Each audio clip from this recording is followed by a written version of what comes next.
Halo Ibu dan Bapak yang saya hormati. Apa kabar hari ini? Saya harap Ibu dan Bapak sedang dalam keadaan sehat, damai, dan bahagia hari ini. Kita ngobrol santai saja ya. Ngobrol tentang satu hal yang mungkin sering terlintas di benak kita seiring bertambahnya usia, pikiran mulai terasa gampang lupa. Nama orang sulit diingat.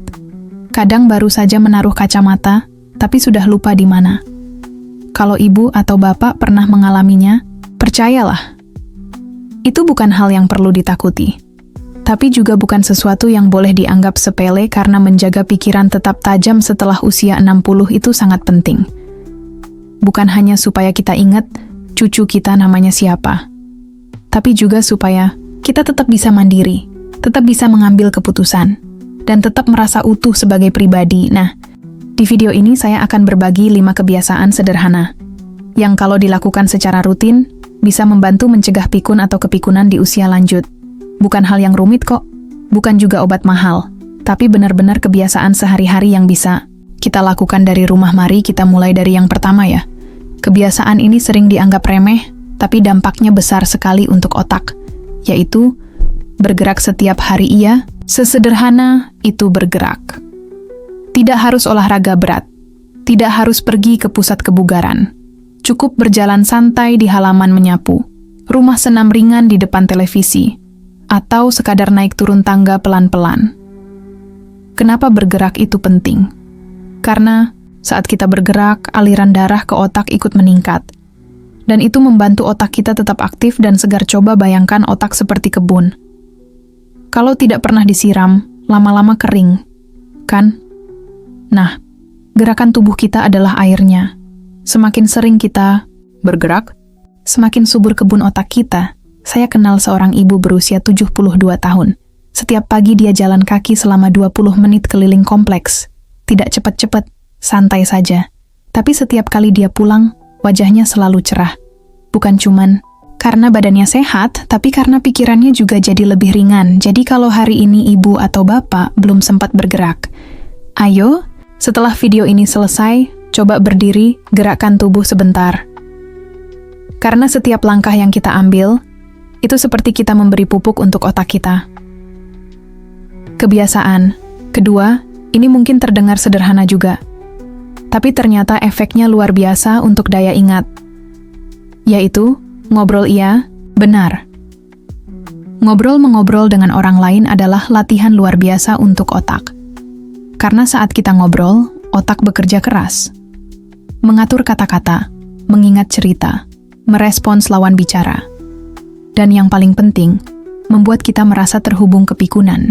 Itu seringkali datang lebih cepat saat kita merasa sendirian. Saat hari-hari kita sepi, tidak ada yang diajak bicara, tidak ada interaksi. Lama-lama otak jadi pasif. Kalau ibu atau bapak tinggal sendiri, tidak apa-apa, tetap bisa cari cara untuk ngobrol. Telepon cucu, video call dengan anak, atau mungkin ikut komunitas lansia yang ada di sekitar rumah. Bahkan menyapa tetangga pun bisa jadi awal yang bagus. Dan kalau belum ada yang bisa diajak ngobrol, coba ini. Bicara dengan diri sendiri. Iya, itu juga bisa jadi latihan otak. Misalnya, ibu sedang memasak. Coba ceritakan langkah-langkahnya sambil memasak. Atau bapak sedang menyiram tanaman. Sambil menyiram, ceritakan ke tanaman itu tentang hari ini.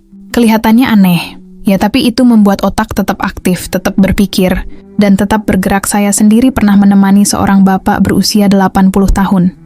Beliau tinggal sendirian setelah istrinya meninggal. Tapi setiap pagi, beliau punya kebiasaan unik. Dia duduk di kursi kayunya, menghadap halaman, dan mulai berbicara dengan pohon mangga yang dia tanam puluhan tahun lalu. Dia cerita apa saja, mulai dari berita hari ini, sampai kenangan masa mudanya. Apakah itu membantu? Sangat membantu. Bapak itu tetap tajam ingatannya, dan selalu punya semangat hidup. Nah, sampai di sini kita sudah membahas 2 kebiasaan. Yang pertama adalah bergerak setiap hari, yang kedua adalah menjaga interaksi lewat obrolan. Kalau ibu atau bapak belum terbiasa dengan keduanya, tidak apa-apa, mulai saja pelan-pelan. Yang penting, rutin dan jangan lupa nikmati prosesnya. Karena ini bukan tentang menjadi sempurna, tapi tentang merawat diri dengan cinta? Tadi kita sudah ngobrol soal 2 kebiasaan penting, bergerak setiap hari dan mengobrol secara rutin. Keduanya seperti vitamin alami untuk menjaga otak tetap segar dan aktif sekarang. Mari kita lanjutkan. Kebiasaan ketiga ini terdengar sederhana, tapi dampaknya sangat dalam, yaitu membaca dan menulis ya. Ibu dan bapak membaca buku, koran, atau bahkan tulisan di kemasan makanan. Lalu menulis, bisa dalam bentuk catatan harian, resep masakan, atau bahkan surat untuk diri sendiri. Aktivitas ini membuat otak kita bekerja secara aktif. Ketika membaca, otak belajar mengenali kata, menghubungkan. Bermakna dan berbahamis diisi saat menulis, kita melatih daya ingat, memperkuat fokus, dan mengungkapkan pikiran. Saya pernah bertemu seorang nenek di daerah Magelang.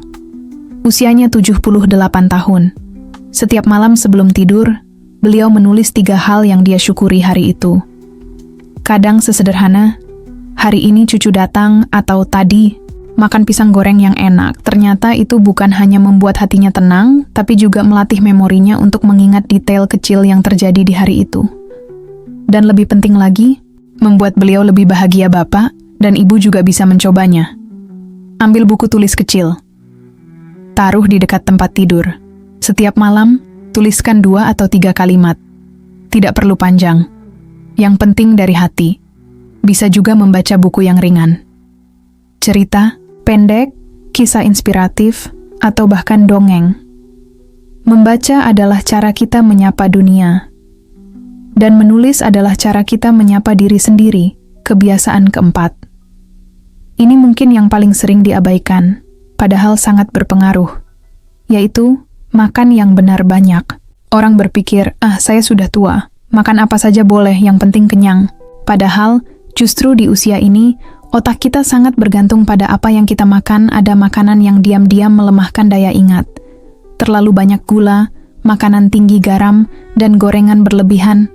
Semua itu membuat peredaran darah terganggu, termasuk ke otak. Tapi tenang, bapak dan ibu tidak perlu langsung meninggalkan semua makanan favorit. Cukup mulai dari mengurangi sedikit demi sedikit. Misalnya, kalau biasanya teh pakai 2 sendok gula, coba kurangi jadi 1. Kalau suka camilan, gurih, coba ganti dengan buah potong dan tambahkan makanan yang mendukung kesehatan otak. Seperti ikan laut yang mengandung omega, sayuran hijau seperti bayam dan kangkung, kacang-kacangan. Dan air putih yang cukup. Makanan bukan hanya soal perut kenyang, tapi juga tentang menjaga ingatan tetap tajam. Saya tahu, banyak yang bilang makan sehat itu mahal. Tapi sehat itu tidak selalu soal harga pisang 1 biji itu murah, tapi manfaatnya untuk otak luar biasa. Saya pernah melihat seorang kakek yang selalu membawa kacang rebus di kantong celananya. Setiap sore dia duduk di taman, sambil makan kacang dan cerita-cerita ke anak-anak kecil. Ternyata itu rahasianya tetap sehat di usia 80-an. Karena dia tahu, apa yang masuk ke tubuh akan menentukan apa yang bisa dikeluarkan oleh pikirannya. Satu hal yang perlu diingat, kita tidak sedang diet ketat, kita hanya sedang belajar menyayangi tubuh kita, termasuk otak kita, lewat makanan yang lebih bersih dan bernutrisi. Nah, sekarang mari kita bahas kebiasaan kelima. Yang satu ini seringkali dilupakan, padahal sangat kuat pengaruhnya terhadap daya ingat, yaitu tidur yang cukup dan berkualitas. Banyak orang lansia mengira kalau sudah tua itu wajar tidur sebentar. Padahal, otak kita justru memperbaiki diri saat kita tidur. Saat kita tertidur lelap, otak membersihkan sisa-sisa racun, mengatur ulang informasi, dan memperkuat kenangan. Kalau tidurnya tidak nyenyak, otak kita tidak punya waktu untuk beres-beres. Pernah tidak, ibu atau bapak bangun pagi tapi rasanya malah lelah, atau gampang lupa setelah malam sebelumnya tidur larut? Itu karena kualitas tidur yang buruk berdampak langsung pada fungsi otak. Jadi, cobalah tidur di waktu yang teratur. Matikan televisi setidaknya 30 menit sebelum tidur. Hindari minuman berkafein saat sore. Dan buat suasana kamar tenang serta nyaman. Kalau kesulitan tidur, bisa mulai dengan latihan pernapasan. Tarik napas, perlahan lewat hidung, tahan sebentar. Lalu keluarkan pelan-pelan lewat mulut, ulangi 5 kali. biasanya tubuh akan mulai rileks. Dan pikiran jadi lebih tenang. Saya tahu, banyak lansia yang tidur malamnya terganggu karena sering ke kamar mandi. Itu wajar. Tapi kalau bisa, kurangi minum terlalu banyak, 1 atau 2 jam sebelum tidur. Sehingga waktu istirahat, tidak terlalu sering terpotong. Banyak orang berpikir, aktivitas siang harilah yang menentukan kesehatan otak. Padahal, istirahat malam yang cukup juga memegang peran penting. Karena disitulah otak mendapat kesempatan untuk memulihkan diri. Bapak dan Ibu yang saya hormati, sampai di titik ini, kita sudah bicara tentang 5 kebiasaan sederhana. Mulai dari bergerak setiap hari, menjaga koneksi sosial, membaca dan menulis, memilih makanan yang tepat, sampai tidur yang berkualitas mungkin. Bapak dan Ibu sedang berpikir, apakah saya bisa mulai semuanya sekaligus? Atau, apa tidak terlambat kalau baru sekarang? Izinkan saya menjawab dengan sepenuh hati. Tidak ada kata terlambat. Selama masih ada napas. Selama kita masih bisa mendengar suara burung pagi, melihat senyum orang yang kita sayangi, atau sekadar mencium aroma kopi hangat di dapur. Itu artinya, kita masih punya kesempatan untuk berubah, untuk menjaga pikiran kita tetap tajam, dan menjalani hari-hari dengan lebih penuh semangat. Saya pernah berbicara dengan seorang kakek berusia lebih dari 80 tahun. Beliau bilang, saya baru mulai jalan kaki waktu umur 73, sebelumnya malas sekali. Tapi sekarang, setiap pagi, beliau berjalan pelan keliling halaman rumahnya. Dan katanya, sejak itu, pikirannya lebih jernih, tidurnya lebih nyenyak, dan perasaannya pun lebih damai. Itulah kekuatan dari kebiasaan kecil. Yang dilakukan dengan niat besar. Mungkin Bapak dan Ibu bisa mulai dari 1 dulu. Misalnya, besok pagi setelah bangun tidur, coba gerakan tangan dan kaki perlahan. Lalu duduk sambil mengatur napas. Tidak perlu lama, cukup 5 menit. Dan lihat bagaimana rasanya. Atau, coba menelepon teman lama. Bertanya kabar, berbagi cerita, itu juga sudah cukup untuk melatih daya ingat dan merawat hubungan sosial. Kalau hari ini Bapak atau Ibu merasa agak pelupa, tidak usah khawatir. Itu bukan akhir dari segalanya. Justru sekarang adalah awal untuk mulai merawat otak dengan lebih penuh perhatian. Mungkin ada cucu, anak atau tetangga yang bisa diajak bicara, atau kalau sedang sendiri, bisa bicara dengan diri sendiri di cermin. Kedengarannya lucu, tapi itu juga bisa membantu menjaga alur berpikir. Kita tetap aktif, jangan anggap sepele satu kebiasaan kecil. Karena, kalau dilakukan setiap hari, itu bisa menjadi perisai alami bagi otak kita. Bapak dan Ibu tidak sendiri. Di luar sana, banyak orang seusia Bapak dan Ibu yang juga sedang berjuang, ingin tetap sehat, ingin tetap mandiri, dan yang terpenting, ingin tetap merasa berguna dan berharga. Karena memang benar, usia boleh bertambah. Tapi nilai kita sebagai manusia tidak pernah berkurang. Mencegah kepikunan bukan sekadar urusan otak, tapi tentang merawat diri dengan penuh cinta. Cinta kepada tubuh, kita cinta kepada kenangan yang sudah kita kumpulkan, dan cinta kepada hidup yang masih terus berjalan. Ingat, tubuh dan pikiran kita seperti taman. Kalau dirawat dengan baik, akan tetap tumbuh indah. Walaupun usia pohonnya sudah tua, saya percaya Bapak dan Ibu adalah orang-orang yang luar biasa, yang telah melewati banyak hal dalam hidup, dan sekarang masih terus belajar dan bertumbuh. Jangan ragu untuk berbagi di kolom komentar. Ceritakan pengalaman Bapak dan Ibu. Mungkin ada kebiasaan lain yang sudah dijalani dan terbukti bermanfaat. Atau ada cerita lucu dan inspiratif tentang menjaga pikiran. Tetap segar. Saya dan semua yang menonton video ini akan sangat senang mendengarnya. Dan kalau video ini bermanfaat, silakan klik suka dan bagikan ke teman-teman, agar makin banyak lansia yang bisa menjaga kesehatan otaknya dengan cara yang sederhana. Ya, dan menyenangkan. Jangan lupa untuk berlangganan kanal ini, karena setiap minggu kami hadir dengan video-video yang dirancang khusus untuk Bapak dan Ibu dengan hati yang tulus, untuk membantu menjalani usia senja dengan penuh makna. terima kasih sudah meluangkan waktu bersama saya hari ini. Semoga hari-hari Bapak dan Ibu ke depan dipenuhi dengan kesehatan, ketenangan, dan semangat baru. Mari jalani hidup terbaik kita di usia berapapun kita berada. Kadang kita lupa bahwa menjadi tua adalah sebuah kehormatan, sebab tak semua orang diberi waktu untuk mencapainya. Setiap kerutan di wajah adalah catatan perjalanan hidup. Setiap uban adalah lembaran pengalaman. Dan setiap detak jantung adalah tanda bahwa kita masih punya kesempatan. Bapak dan Ibu, mari kita tarik napas sejenak. Bayangkan wajah orang-orang yang kita cintai, mereka yang dulu kecil di gendongan kita, atau mereka yang kini merawat kita dengan sabar. Mereka semua membutuhkan satu hal, yaitu kehadiran kita yang utuh. Bukan hanya tubuh yang duduk di ruang tamu, tapi pikiran yang masih tajam, penuh cerita, dan hati yang tetap hangat. Bukan rahasia bahwa usia membawa tantangan. Lutut yang kadang terasa nyeri, lupa menaruh kacamata, atau sulit tidur di malam hari. Tapi ketahuilah, semua itu tidak mengurangi nilai diri kita. Kepikunan, bukan takdir, tapi sinyal bahwa otak kita perlu perhatian, bahwa diri kita perlu dirawat dengan kelembutan.